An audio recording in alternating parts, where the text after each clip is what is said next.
प्रसिद्ध युद्ध इतिहास का आप सब जानते ही हैं, मुझे ज्यादा बताने की आवश्यकता ही नहीं इस युद्ध के बारे में, फिर भी थोड़ी बात करते हैं। लिखा हुआ हल्दी घाटी युद्ध। सबसे पहले बात आती है कि कहां पे ये जगह, कब हुआ था युद्ध। जगह कहां पे, तो अपने राजसमंद जिले के अंदर ये जगह है। युद्ध कब हुआ, वापस वही जून का महीना, 18 जून 1576, यही तारीख। हालांकि ये कुछ इतिहासकार जो अपने हैं ये इसको 21 जून भी मानते हैं, पर अपने तो भाई राजस्थान बोर्ड वाली किताबों में उन सब में 18 जून ही दी हुई है, तो आप तो अपने 18 जून ही मान लेना। किसके बीच में युद्ध हुआ, तो भाई राणा प्रताप और अकबर की सेनाओं के बीच में युद्ध हुआ।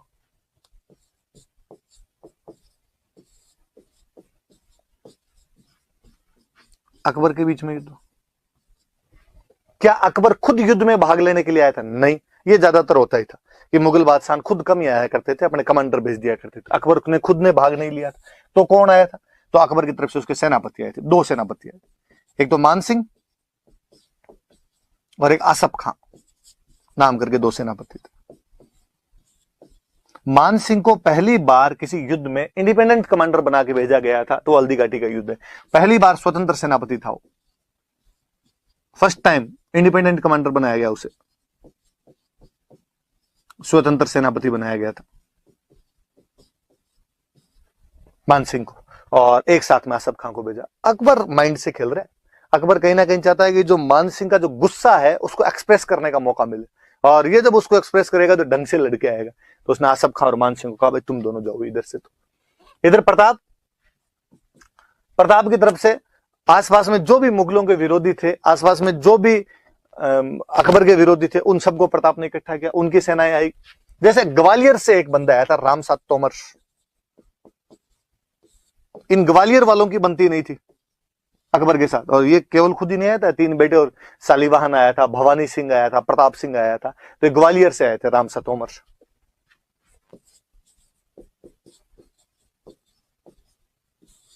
याद रख लेना आप। सलूम्बर वाले हमेशा सेनापति होते थे। सलूम्बर वाले राज तिलक किसने किया? कृष्णदास चुंडावत, उनका नाम याद रखना। तो कृष्णदास चुंडावत ने भाग लिया था।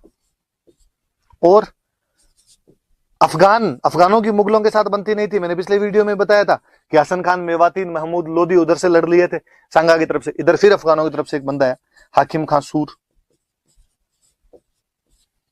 भील जनजाति रहती है, तो भीलों की सेना लेके आए हुए थे पुंजा, ये भीलों की सेना के साथ में आए हुए थे। तो इस प्रकार से कुछ लोग थे जो उधर प्रताप की तरफ से लड़ रहे हैं, कुछ लोग हैं जो इधर अकबर की तरफ से लड़ रहे हैं। एक अकबर के दरबार का एक इतिहासकार हुआ था बदायूनी, वो इस युद्ध में खुद आया था भाग लेने के लिए। आप जब मेडिवल पढ़ोगे तो और पढ़ोगे, अच्छी सी बुक है इसकी, एक मुंतखब उत तवारीख, मुंतखब उत तवारीख नाम की एक बुक लिखी थी, और इसके अंदर जो बदायूनी है वो इस युद्ध का आंखों देखा वर्णन करता है। बदायूनी खुद आया था।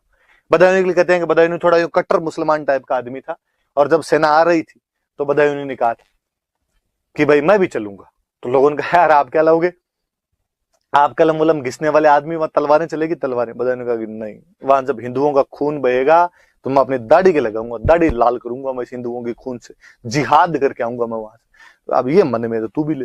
फिर बदायूनी इस युद्ध का ढंग से थोड़ा वर्णन करता है। बदायूनी कहता है भाई प्रताप की तरफ तो लगभग 3-1 फौजी थे, और हमारी तरफ जो थे वो 5,000 के आसपास फौजी थे।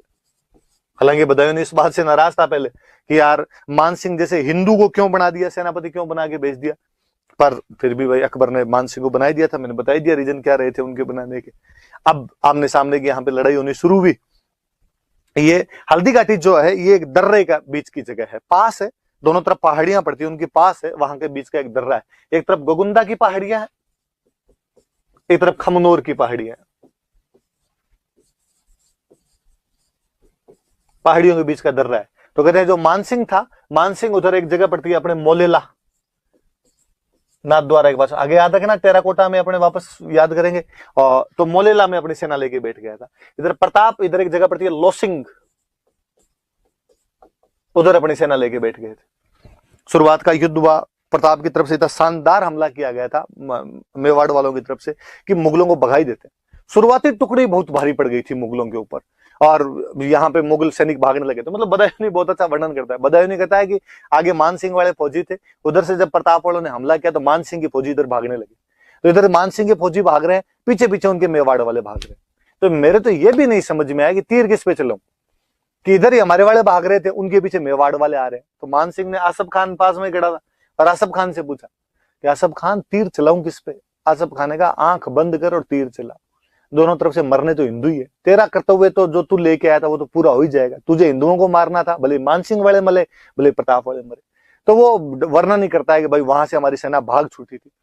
और कहते हैं जब सेना भागने लगी तो मुगल सैनिकों के अंदर एक सैनिक हुआ करता था मिहत्तर खां। वो बेचारा मिहत्तर खां नाम का एक सैनिक था और वो भाग के आया, आगे आया पीछे से, और उसने आगे झूठा मोटा ही कहा कि अरे भागो मत रो, अकबर आ रहा है, अकबर आ रहा है, खुद बादशाह सेना लेके आ रहे हैं बड़ी। तो अकबर के आने की सूचना सुनी तो जाके मुगलों के थोड़े पैर जमे, मुगलों ने वापस लड़ना शुरू किया। याद रखना कि किसने हल्दी घाटी के युद्ध में अकबर के आने की झूठी सूचना, रॉन्ग इन्फॉर्मेशन दी थी, तो उस आदमी का नाम मिहत्तर खां था। कौन हल्दी घाटी के युद्ध का आंखों देखा वर्णन करता है? तो बदायूंनी करता है। बदायूंनी की किताब का नाम क्या था? मुंतखब उत तवारीख था। कौन सा इतिहासकार हल्दी घाटी युद्ध में खुद भाग लेता है? तो बदायूंनी भाग लेता है। तो सारी बातें थोड़ी सी आप याद रखना। और मिहत्तर खां नाम के सैनिक ने ये अफवाह फैलाई थी कि भाई खुद आ गया, अकबर खुद आ गया। मुगल सेना ने जैसे तैसे लड़ना शुरू किया।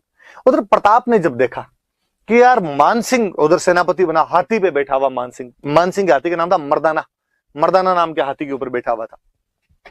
मानसिंह का जो हाथी था क्या नाम था उसका? मर्दाना नाम करके हाथी था। प्रताप के पास अपने जानते हैं घोड़ा था प्रताप का, चेतक। और कहते हैं प्रताप को इतना गुस्सा है कि प्रताप अपने चेतक को एकदम मर्दाना के सामने लेके चला गया।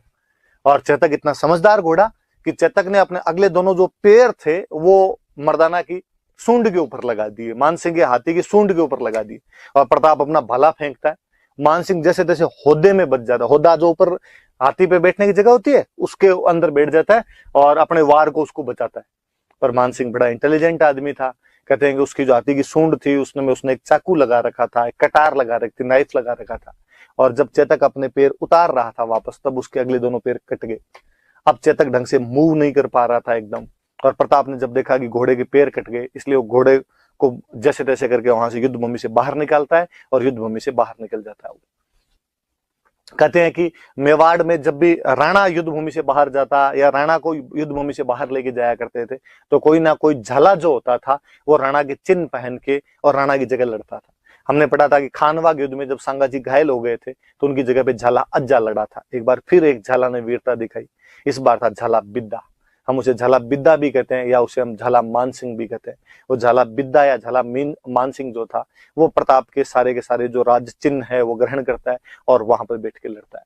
मुगल भाग ही छुटे थे उसके बाद में, प्रताप इधर निकल जाता है बाहर और मुगलों ने भी प्रताप का पीछा करने की कोई जहमत नहीं उठाई। बदायूंनी कहता है एक तो जून की झुलसा देने वाली गर्मी थी, फिर हमारे सैनिक इतने हार चुके थे कि उनमें हिम्मत ही नहीं बची थी कि वो प्रताप का पीछा कर पाते। फिर हमारे सैनिकों को इतना डर था कि उनको लगा कहीं पीछे गए और इन्होंने मेवाड़ वालों ने हमला करके हमें मार दिया तो हम क्या करेंगे। तो बदायूंनी कहता है हमने उसका पीछा ही नहीं किया। और बदायूंनी तो और लिखता है कि उसके बाद हम वहां से गोगुंदा की तरफ आए और हमने चारों तरफ हमारे जहां हम बैठे थे उसके चारों तरफ दीवारें वगैरह चुनवाई ताकि प्रताप के सैनिक आके हम पे रात में हमले नहीं कर दे।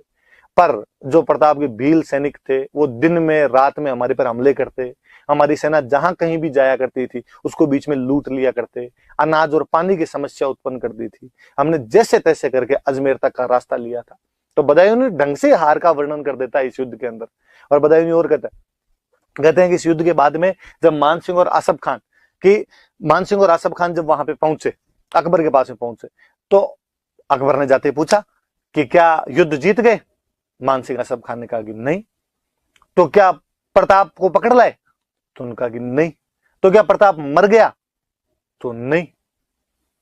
तो अकबर ने कहा तो क्या सोच के आए थे? सरदार खुश होगा, सरदार इनाम देगा, मंगतो लीचड़ो, शर्म नहीं आई तुम्हें? हार के आगे वहां से, और आज के बाद दोनों ने मुंह दिखा दिया तो देख लेना।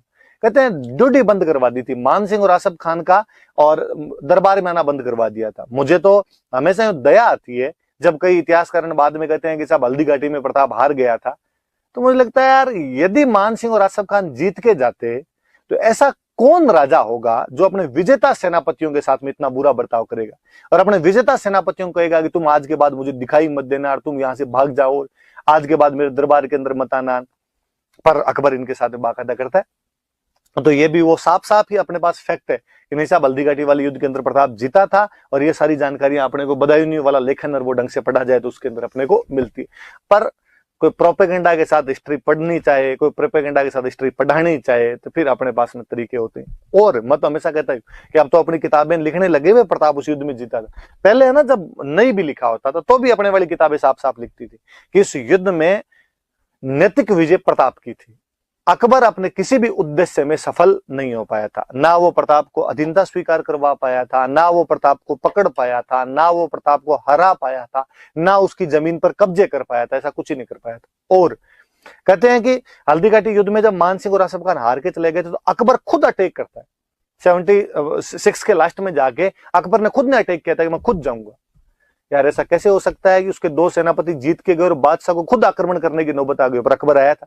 1576 के लास्ट में अकबर वापस आता है और अकबर भी यहाँ पे आगे कोई छठ की चौदस नहीं कर पाया था, प्रताप को नहीं पकड़ पाया, अधीनता नहीं करवा पाया, संधि नहीं करवा पाया।